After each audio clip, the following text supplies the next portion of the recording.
Hello, everyone. Welcome to the Libraries and Recovery Series, Part 30. And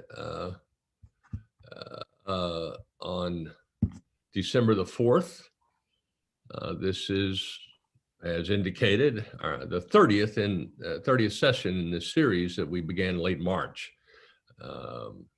as sort of libraries, what's going on, to libraries in response, kind of libraries in reaction, I guess we could say. In the very beginning, we were all just kind of stunned with the arrival of this pandemic and its manifold shapes and impressions and disruptions. We've never seen the entire planetary civilization change basically overnight, not in our historical period anyway. Maybe there have been some planetary events that have done something like that, but nothing in sort of history in the last 1,000, 2,000 years or so. It has now, and we have to conform to what this virus is letting us do, which is a lot, but at the same time, it's a massive shift. And so at first we were just trying to figure out, well, what are actually the limits? What will it let us do? How lethal is it? How contagious is it actually? What can we do? So kind of figuring those things out, first reaction was to, okay, we got to hunker down here. And then, all right, what kind of response are we going to make? I mean, we can't just sit and do nothing. We have to do something. And so libraries started in response and helping people who were trying to cope with what was going on. And then we initiated, later on in the series, we initiated this third round, Libraries in Recovery. So thinking ahead that there's a far side to this, maybe it's not over, but there's definitely a downslope somewhere. And we're going to need to rebuild, recover, and maybe we're not going to go back to any kind of thing before. A new normal is one term, or well, we'll just leave that one. So this is what we've been doing. These are hosted and recorded by the International Federation of Library Associations out of Brussels. IFLA, IFLA.org is the national libraries and national library associations from around the world, representing roughly 400,000+ public libraries in the world, and a couple of million school libraries, and another few tens of thousands of academic libraries, all in a collaboration around a whole range of issues, as I'm sure you're all aware of what library associations are about. So we are the Gigabit Libraries Network. There's an open collaboration of libraries doing interesting things with technology. We think they're interesting. Definitely innovative activities. And in the past few years, it has focused mostly around the use of wireless technologies to extend access to library digital services, notably the internet, but not only, all the other digital services that are involved there. We've got two really interesting speakers today. Shel, NeyMark, the co-founder of the Embudo Valley Library. This is a remarkable story of a community that has rallied itself to deal with the stresses of, economic decline, which is a general term I think we can accept for what's been happening recently outside of the cities, outside of most all cities. Rural areas have struggled economically because the jobs are growing in the cities, and then the infrastructure, which would enable, especially the last 20 years ago, okay, the internet's here, you can information workers can work from anywhere. Well, that's kind of true, but it does require a network to perform that work. And rural areas historically have been on the short end of the stick of infrastructure. The economics are the same, whether you're talking about electrification or water, gas, any telecommunications, all the same. People are farther apart, there are fewer of them, and they generally have less disposable income. And so if it's just left up to market forces, then they're the last ones served, or among the last ones served, without an intervention. And the intervention, historically, at least in the US, has been the concept of universal service. So if it's a basic service, everybody should have affordable access to such a service, like water and like electricity, which we've done. Telecommunications, we haven't been able to do that. The telecommunications providers were able to kind of shift over and be more unregulated private enterprises. At least that's what they've claimed. And so it just hasn't really worked very well. But there are many responses to that. We'll get on all today.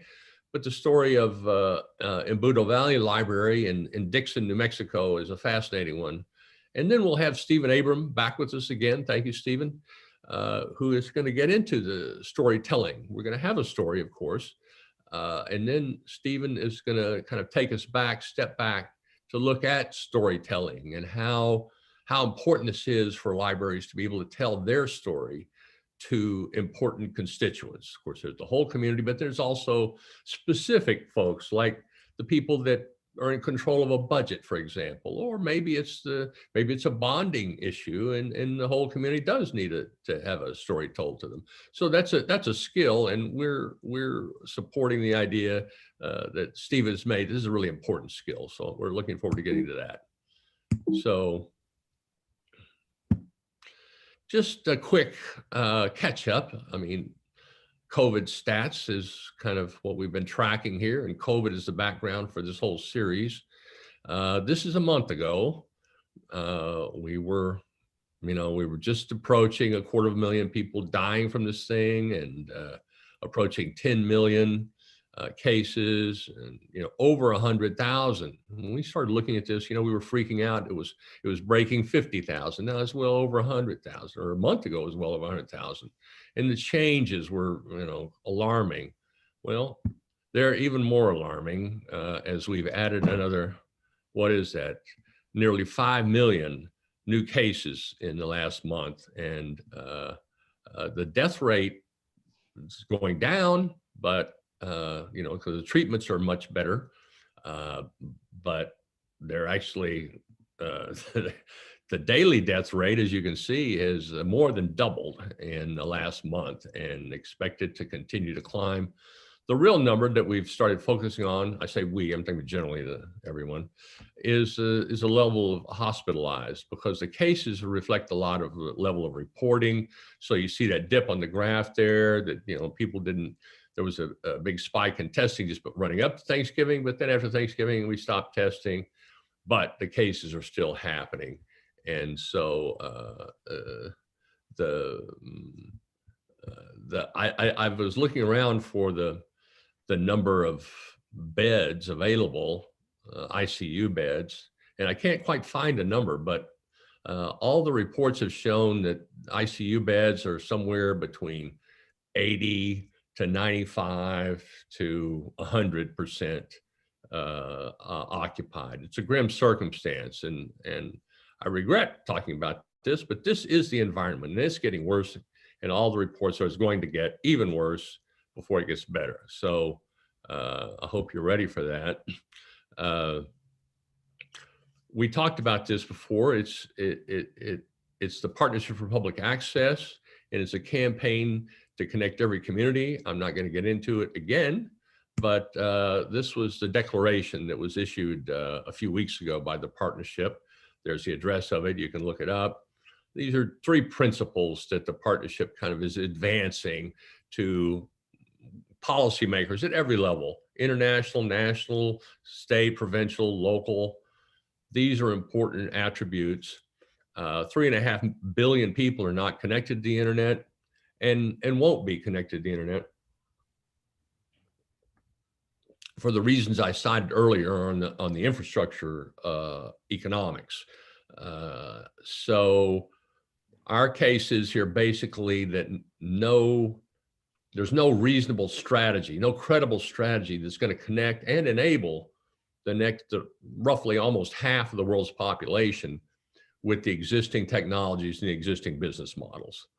We'd be much closer if that were the case. So we're saying there has to be, simply has to be, a public access component to any credible strategy. And that means some kind of a community hub where people could go get help, get access, and get started. It's kind of the history of the way libraries have helped people get going. And that's the group, that's the members of the thing. Look it up, check it out. Hopefully we'll talk about that more. The first reaction to this access, or the closing of the libraries, as we focused on internet access, digital services, physical materials, and social infrastructure, was the point that so many people rely on libraries for internet access. So what?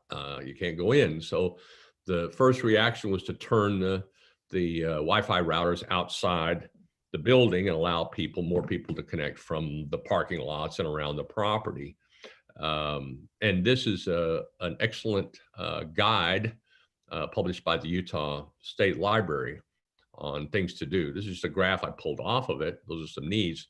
But if you look up that Utah State Library guidelines, you'll find this. It's not new, but it still looked good. I looked at it today. If you're doing that, that's great. It's an automatic. PLA has recommended, that everybody do that.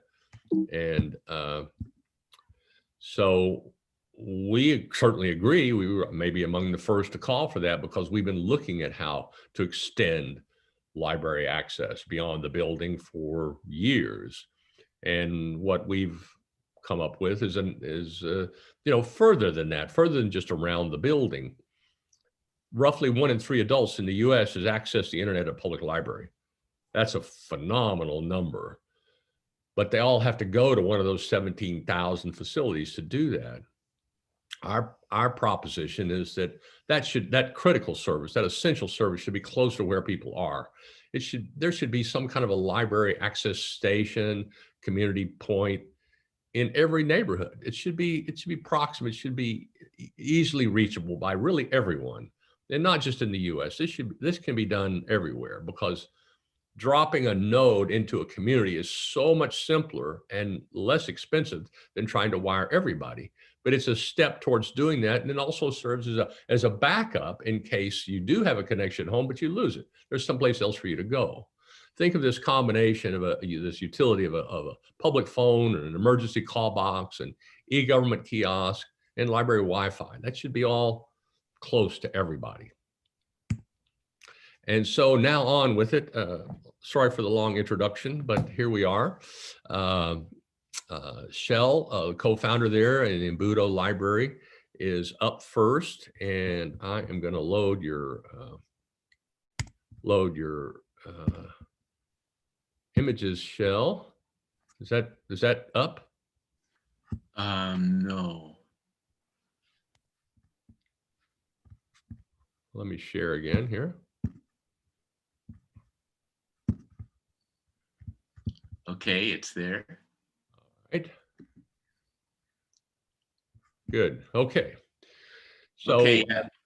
Shel is a co-founder of this revived library, and just won a national award from the Manhattan Institute.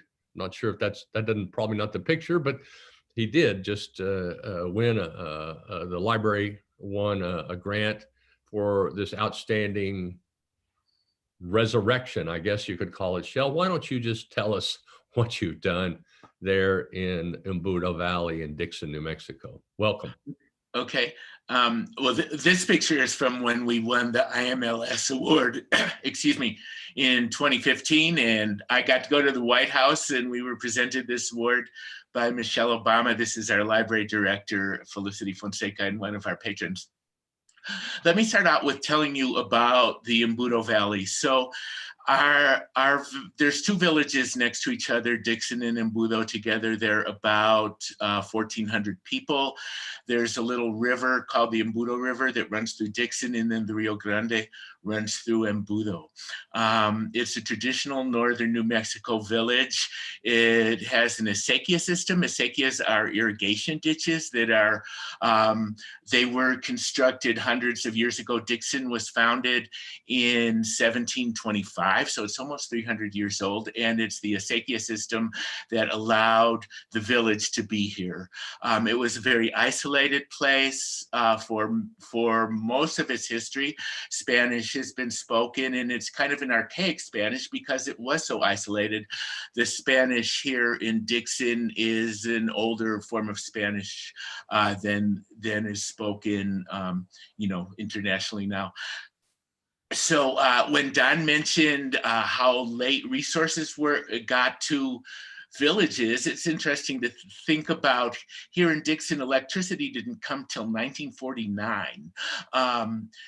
45 miles away in Los Alamos, they were developing the atomic bomb 7 or 8 years earlier than that. So it's pretty amazing to think about how isolated in rural Dixon was for most of its history. And it still is rural, of course. So I moved here in about 1983. There was an influx of hippie artists like me that came about that time.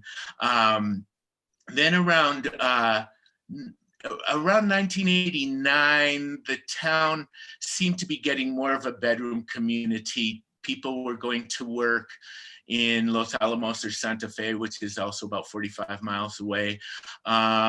The local general store was about to close. The local bar had closed, which was really the only gathering place in town. There were still institutions such as the Catholic Church and the Presbyterian Church were still strong, but they didn't really represent everybody in the community. So there was not a place for everybody to go at that time.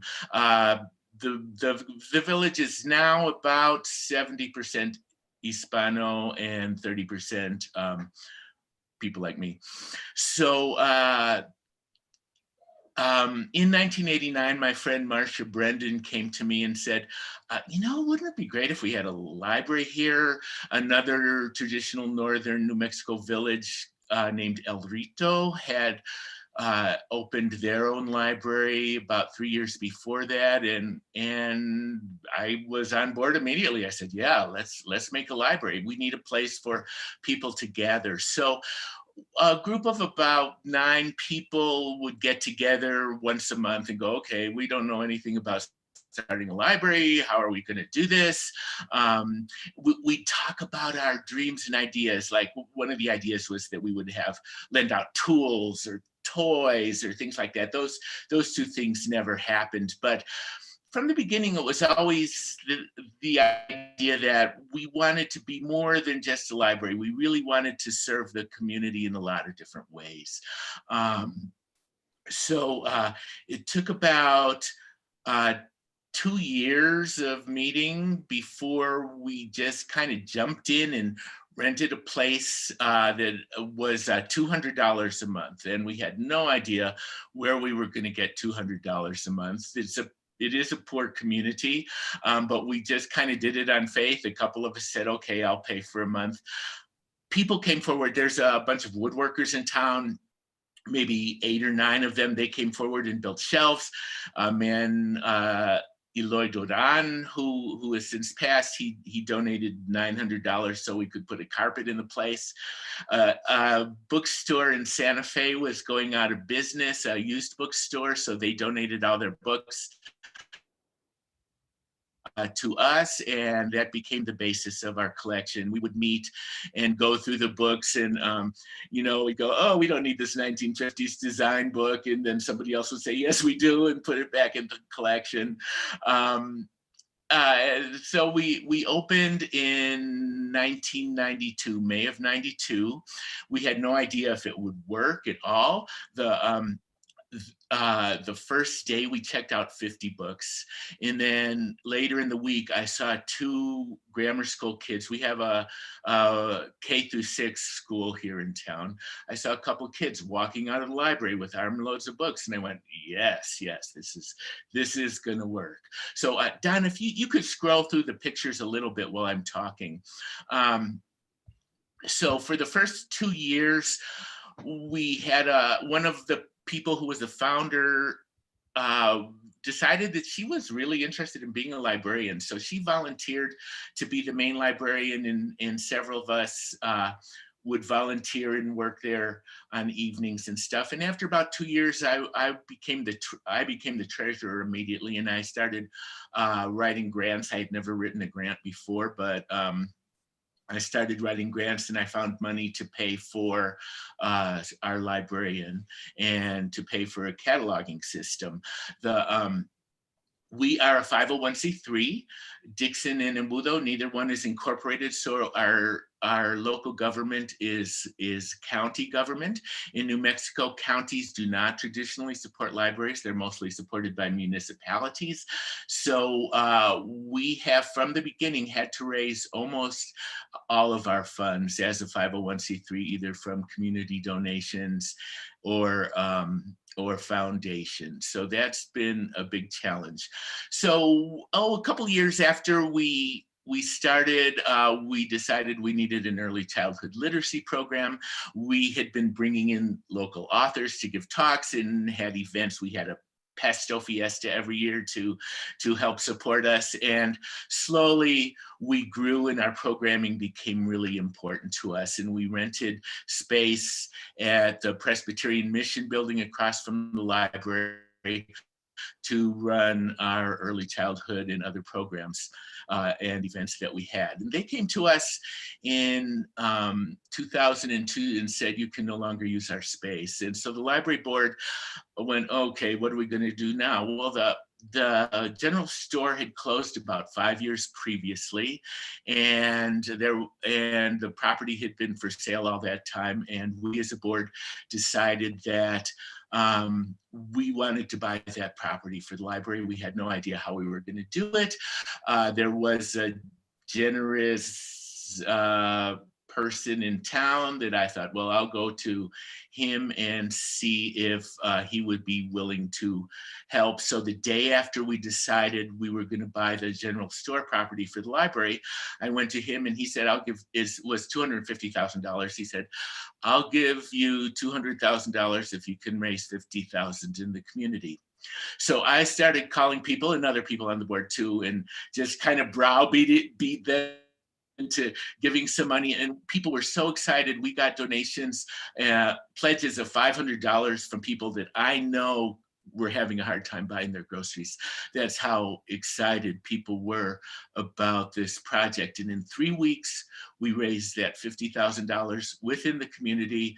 And 6 weeks later, we owned the property and we're moving into it. So that was really exciting. So we decided to use, there was a arts and crafts style house on the property, which we decided to use for the library, and the general store would become the community center. So over time, we decided, some people came to us and said, you know, we'd like to open a cooperative market.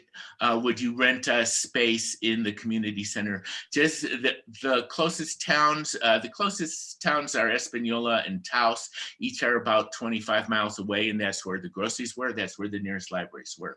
So to have a grocery store in town seemed like a really important thing. And so we decided to rent the community center, or part of it, to the co-op. It would also serve to bring in rent for the library and help support the library. So we had also connected with 5 other libraries in our county. We're one of the poorest counties in the state and one of the poorest states in the country. There are huge drug problems here in our counties, and there in New Mexico, there's 14 501c3 libraries, and 5 of them are in our county. So that says a lot for the people coming together, grassroots, saying, we want a library, we want to improve our town, let's do it, and doing the hard work to pull libraries together. So we became an association. We call ourselves Reba Independent Libraries, and together we talk about the difficulties that we have as 501c3 libraries, raising funds, etc.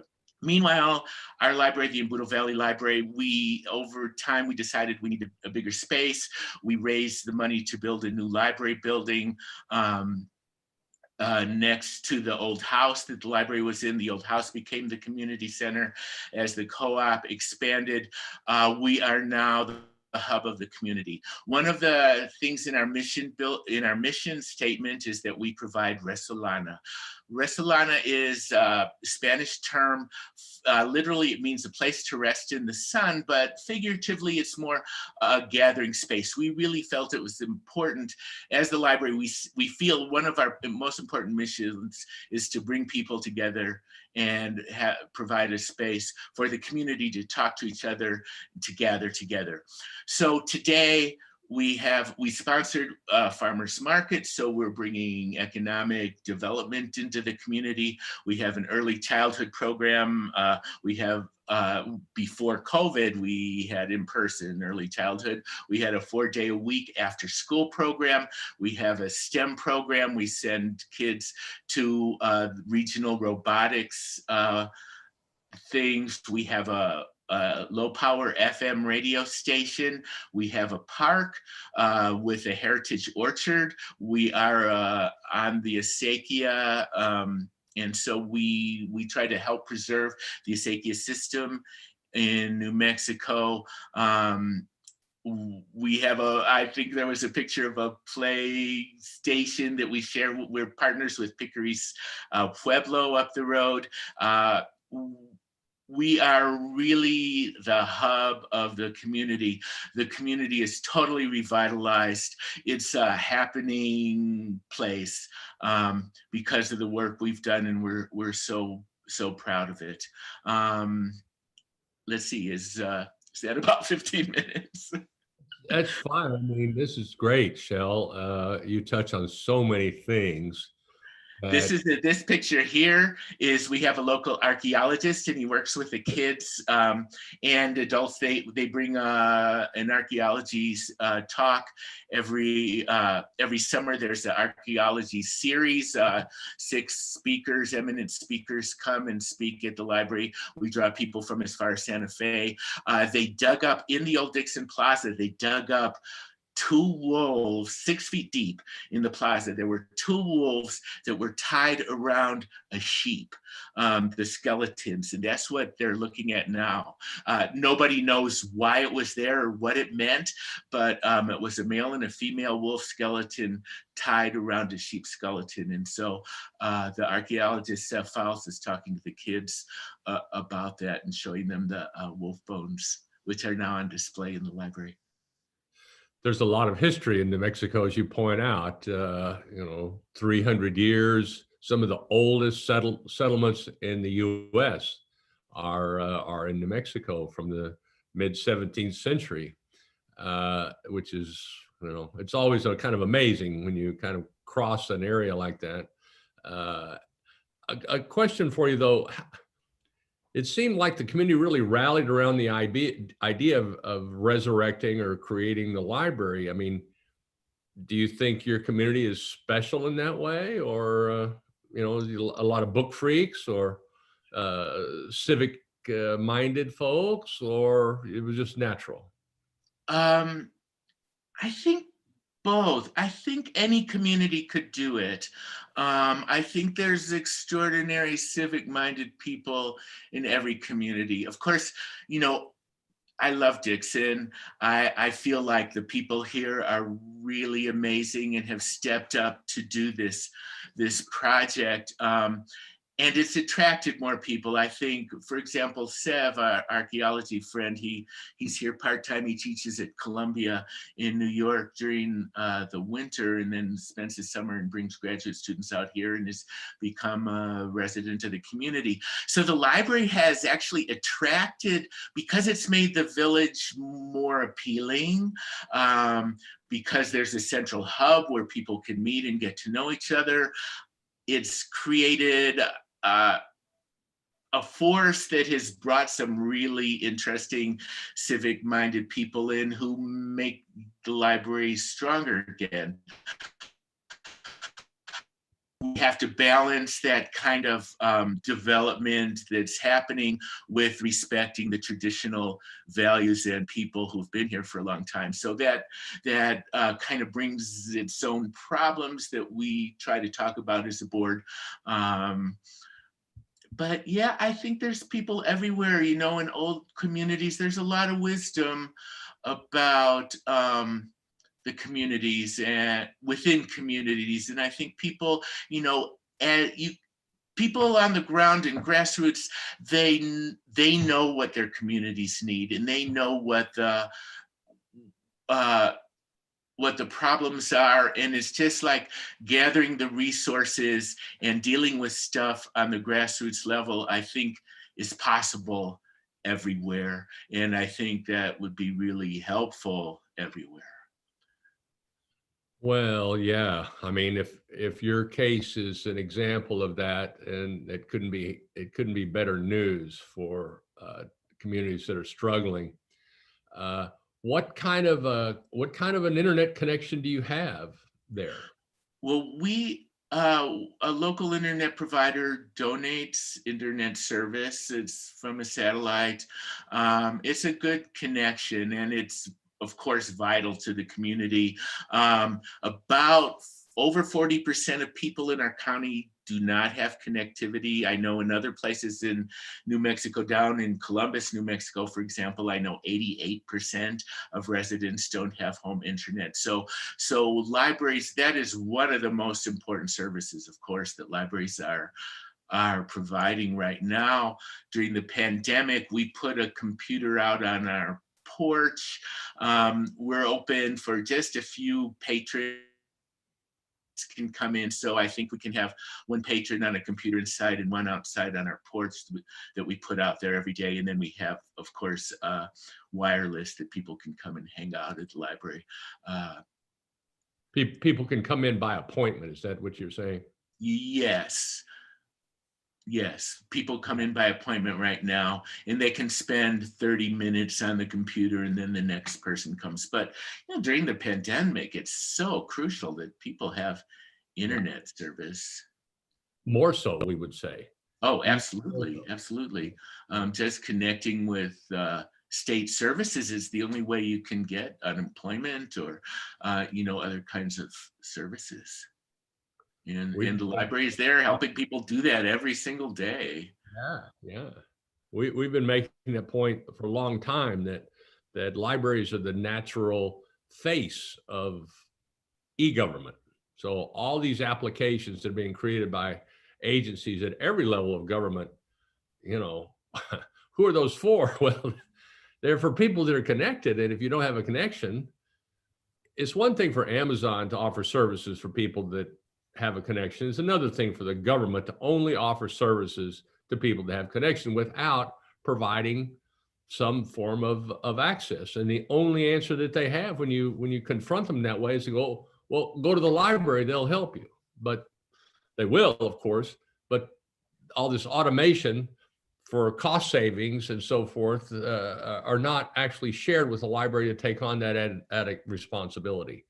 But it is critical. I mean, there's so many things that people need access for, and increasingly so. You can't apply for a job at McDonald's unless you go online. So that's great.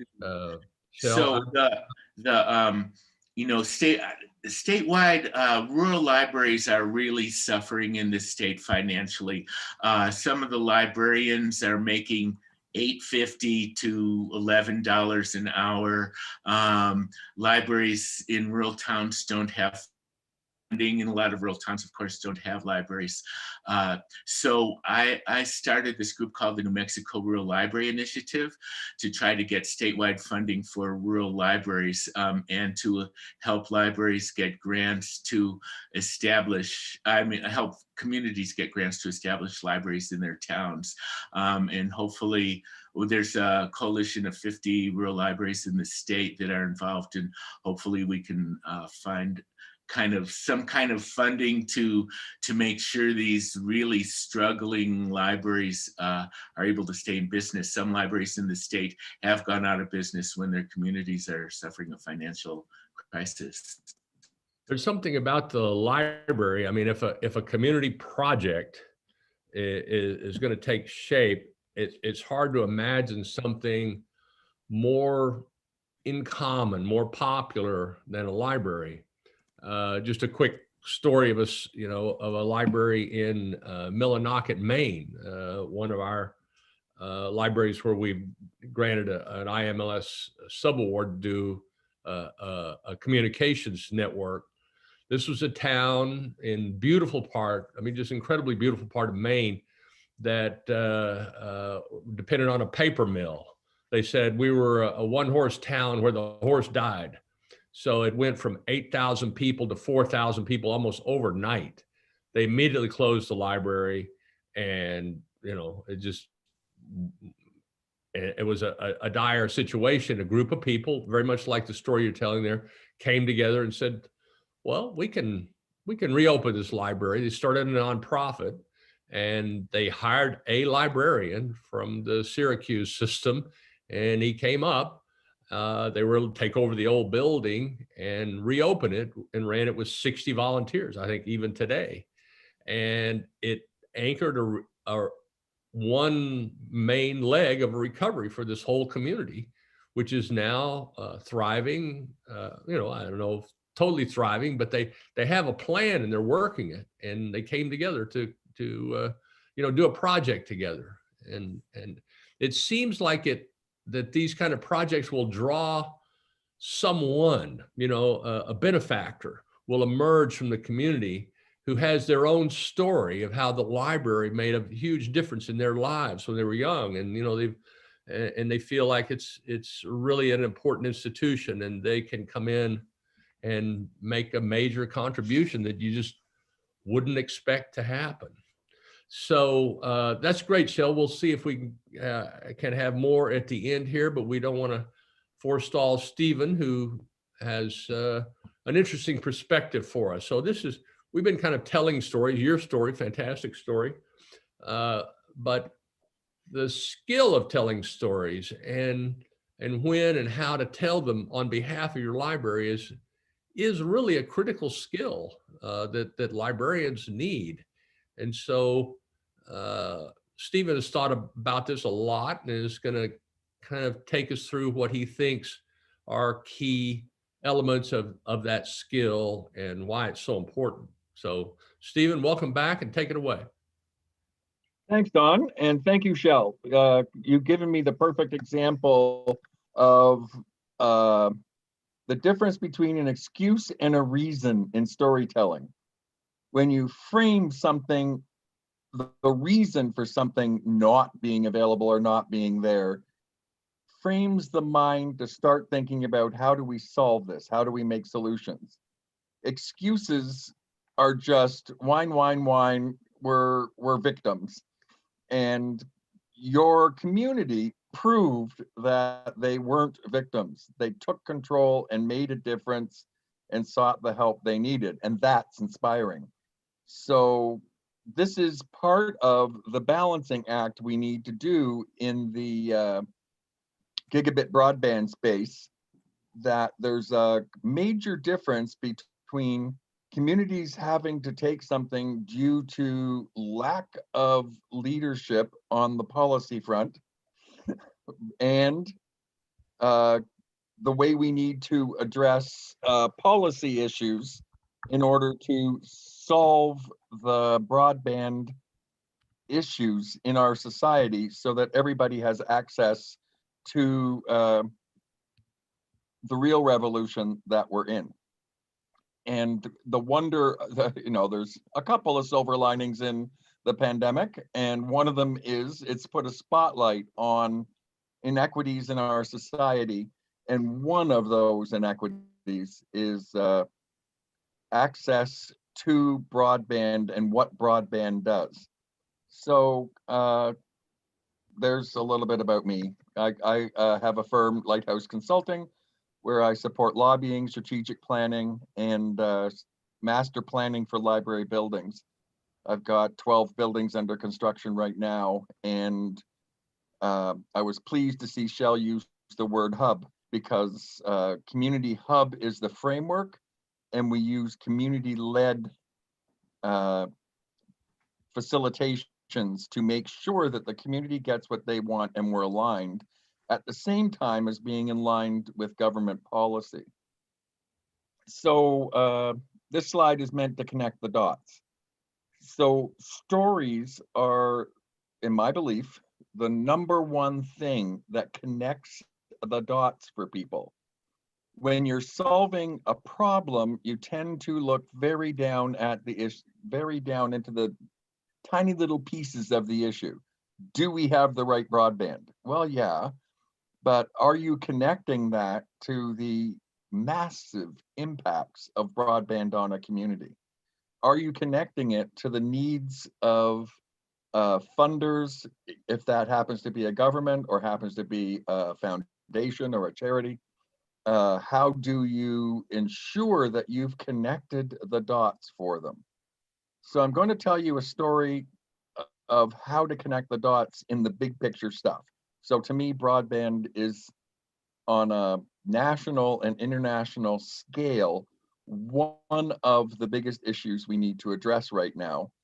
And there are a number of very powerful voices in that conversation, but we also need to make sure that the voices of the people who represent the individual members of our libraries, the individual communities, our neighbors, that we're actually connecting it up to that. Now, depending on who I'm talking to, I might call them neighbors, or I might call them voters, or I might call them taxpayers. You know, it's very nice, but they're all the same person. But some people need to hear the word taxpayer. Some people need to hear the word learner student. Some people need to hear the word library member. So I craft my conversations when I'm connecting the dots around the right words to use. And so the story I'm going to tell is the last time we had a major worldwide disaster, which was the stock market mortgage collapse of 2008. And so I happened to be working for a textbook publisher at the time and working closely with our lobbying group in Washington. Now you're sitting there saying, okay, how do I connect the dots? Well, I got textbooks. I've got the number one way Americans fund their children's higher education is to mortgage their homes.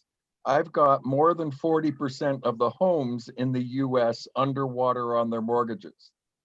That meant that my market of higher education and schools was going to lose students massively.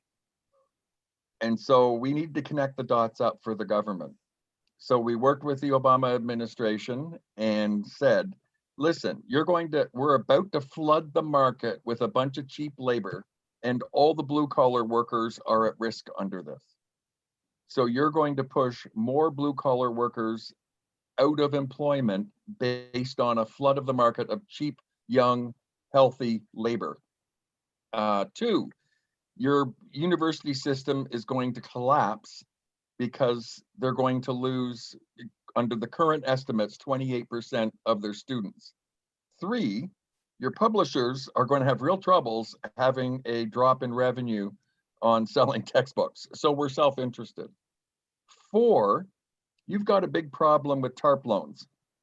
Your banks are refusing to loan money to students. And you have sorry, Shel, but in New Mexico, there was a loan processing entity that did all the loan processing. So we recommended that they shut down that loan processing facility and force all the student loans onto the TARP banks, so that you could put it was actually closer to $200 billion in government guaranteed loans. It would add no money to the national debt. It would have government guaranteed loans, and it would stabilize the banking infrastructure. So more than a quarter of the banks that were in TARP problems were stabilized by student loans. So we were able to go to the government and say, connect the dots. You got higher ed, you got blue collar employment, you've got mortgages in trouble, you've got banks in trouble. Here is one strategy that can work with it. Now, it worked. All the students stayed in school. Unfortunately, phase 2 of that, which was going to be implemented if Hillary Clinton had won the presidency, is you need to forgive the student loans eventually. So instead of a $1 trillion tax cut to the 1%, you put a $200 billion loan forgiveness plan in place, and then you enjoy releasing the economic power. Instead of rich people buying foreign stocks and antiques, you release the power of the millennial generation being able to have children, buy homes, buy cars, buy washing machines, and you would have a massive consumer-led economy. So that piece is going to come into play over the next couple of years under the Biden government and their education department strategy, along with the free college piece. So we can expect to see that happening. But big picture, we can see that we can connect the dots and see the way, what is the glue that holds this together. So when I start talking about stories, I've told you a story of a lobbying in order to save the economy, and it worked. Like, you know, the economy recovered very well after the 2008 mess. Now we're looking at a similar thing, and part of the glue is this broadband infrastructure piece. And so we need to connect the dots to work from home, learn from home, e-government. And the phrase I'm using in my activities right now is next normal. The next normal is one that improves on the failures or the inadequacy or the inequities of the past. My heart is more aligned with inequity for rural towns, racialized access, language-based stuff, social equity. But I also need to ensure that the ability to participate in a gigabit economy is essential. So it's a cliche that we really do live in interesting times. Like, you know, this is the Chinese symbol for chaos, and you all know that it's the symbol for opportunity. I've got a more detailed way on what this means. It's the symbol for opportunity and the symbol for disruption. And that's where we are. So if we don't remember that opportunity is in balance with disruption, we miss the opportunity. We start making excuses for why things can't be done, instead of this is the reason of why this needs to be done. So I'm willing to bet in Shel's community, their standardized testing scores increased with the library. I'm willing to bet that their reading scores increase. I'm willing to bet that that community is more connected. I'm willing to bet that the social boundaries of an independent place that's not divided by, he mentioned 2 religions, or because you pool into where you socially congregate, or language can cause a social congregation. You end up creating opportunities for people to understand and play well together and enjoy each other's company, and to learn about various traditions, whether it's the kid who's not native learning the sword dance or whatever. And so it's awesome, but it creates a better community when everybody understands each other. So I'm going to start with a couple of pieces of mouth-watering digital outcome research and talk about why data is insufficient. You need the data, you need the proofs, but how do you talk about data so as not to bore the socks off of the people you want to influence? So I prefer the word influence. I find lobbying, I hate the word advocacy. I want, like, if you talk about influence, it's a really good verb. I need to influence somebody, and I like action verbs when you're trying to frame a problem. So talk about influence. Advocacy's sort of nouny, and nouns just sit there. They don't have a direction to them. So our shared vision is that every Ontarian has convenient local access to the technologies they want and need. Want and need are two different things. And the comfort and confidence to do it, and so that they can access economic, education, social, health, and civic opportunities, employment, and to achieve prosperity, advancement, and overall well-being. So in Ontario, all of our regions have regional vitality reports that are done by the Vitality Institute at the University of Waterloo. So we know in detail where we have issues, whether it's drug problems or underemployment or family violence. We have detailed data on each of those and how does one work with it. And we know that during the pandemic, we're seeing the early stories and getting some very early data that a number of our social problems are increasing. So I worked with the government to generate something called the Ontario Library Capacity Fund, so we could research what we needed. One of the reports is called Bridge, the other one is called Valuing Libraries. So we built a light, simple, supportable model with two universities and the Nordic Institute in the north and Nordicity in the south, to build the ability to create social and economic return on investment.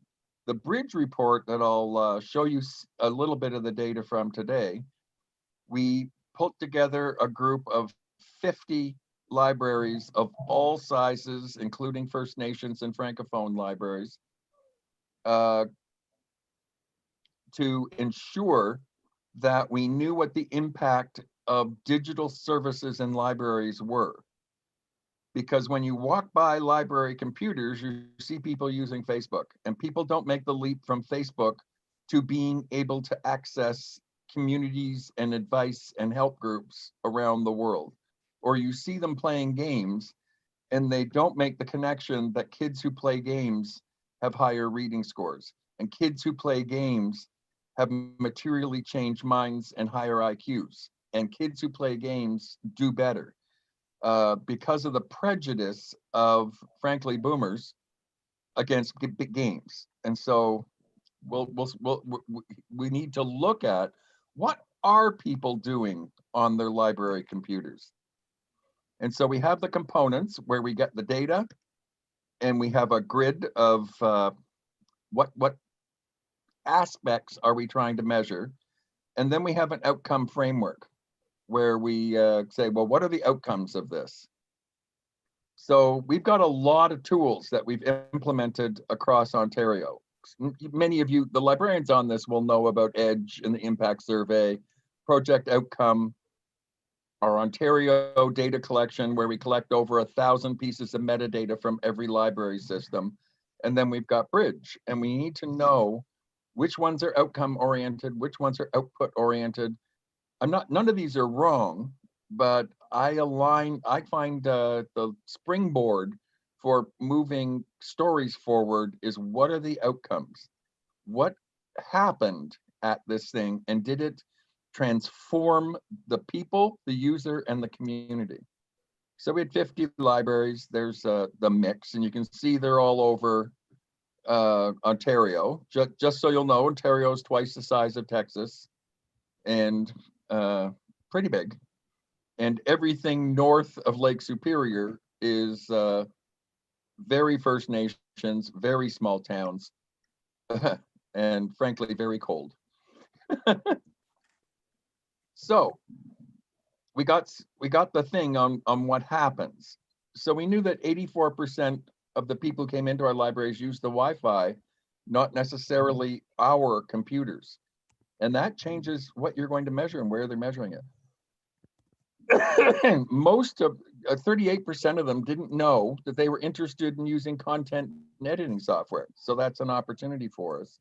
And 25% of our users didn't know they were interested in digital design. Being able to do something by video, my generation I'm 66 years old, I'm a boomer. My generation made our careers on things like PowerPoint. This coming generation will make their careers on things like video. And we're laying that down with TikTok and iPhone video and editing video. It will not, I grew up getting people impressed with my PowerPoint slides. All of my nieces and nephews impress people with their videos. And 31% didn't know that they were interested in coding and programming. So we've implemented the Girls Who Code program, which isn't just for girls, by the way, all across Canada and Ontario. And I've been one of the enforcers of that, not enforcers, introducers. Stephen, can you do a closure? Oh, I got to let me move along a little bit. I'll just show you some of the stuff because I want to get to. We know that the impacts are creativity and innovation, entrepreneurship and business development, workforce development, and then I'll provide you with all these slides. But I want to reinforce that the methodology for doing this is the springboard story. And Steve Denning, who was at the IMF World Bank, created a methodology for telling stories that cause people to choose to fund, choose to support, choose to endorse something. And so you do that with understanding what the story's purpose of, and let me just get to the what are the components of a springboard story. The story has to have a beginning and a middle and an end that is relevant to your listener. It must be highly compressed. So librarians and academics like to tell you, like, you know how you don't start on an academic paper until you get to page 6?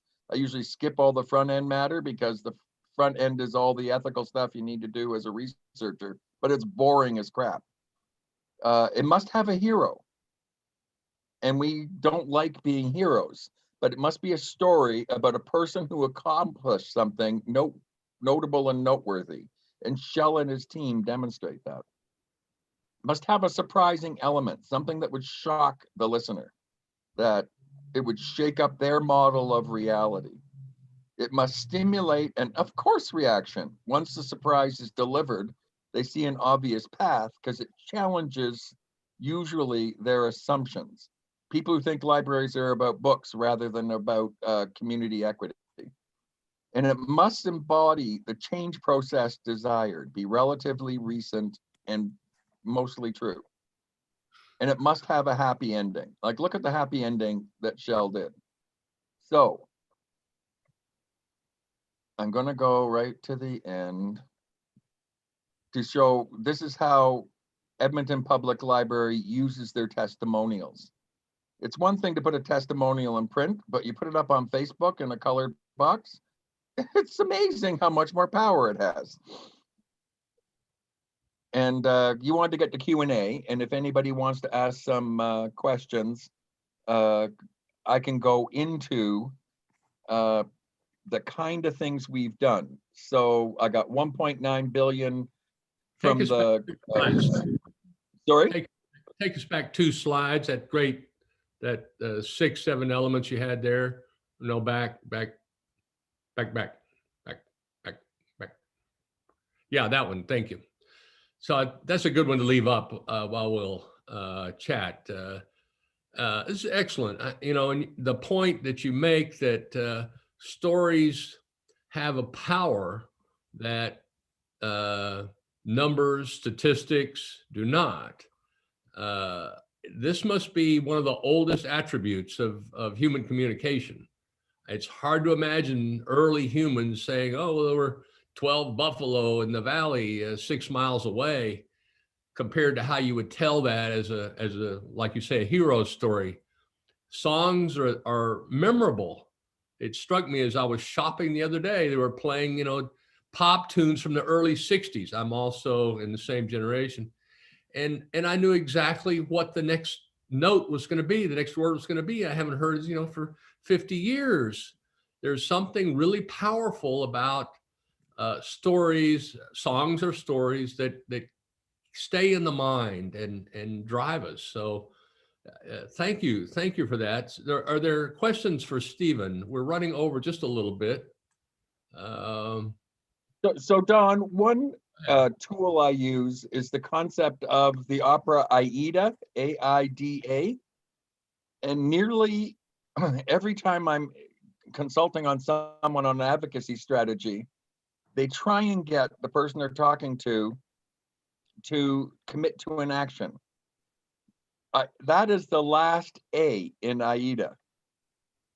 Aida is awareness, interest, desire, action. So storytelling makes them aware of an issue, like the issues of what are the structural parts of poverty.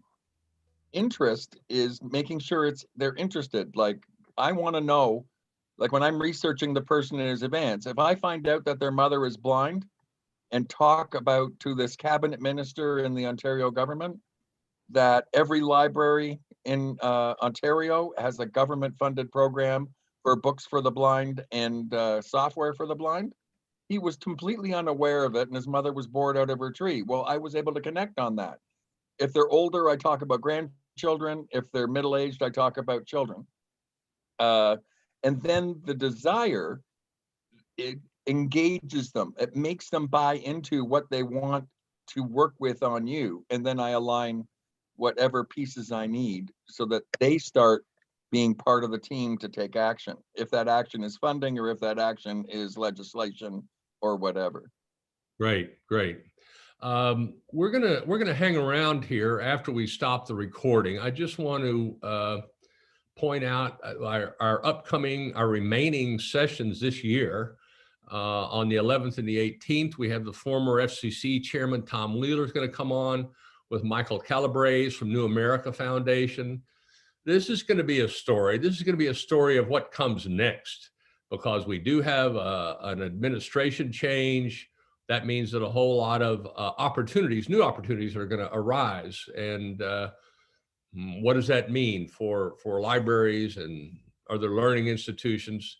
And then on the 18th, we're going to have Shel, who is as it shows, the director of the Denver Public Library and also the current president of the Public Library Association, also talking about these kinds of things. What kind of stories are we going to be telling as we move into a new policy environment? This is kind of the focus of our work here.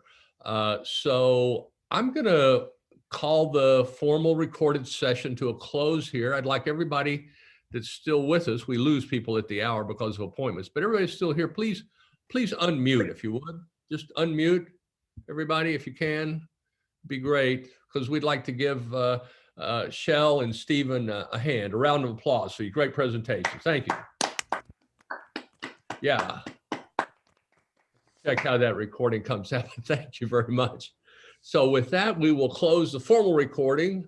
Thank you, Stephen Weiber at the controls in the Netherlands, for keeping us together here. And we will have this up in a couple of days on the pandemic response page at giglibraries.net for replay, where all prior 29 sessions are up and viewable. So till next time, thank you all for coming.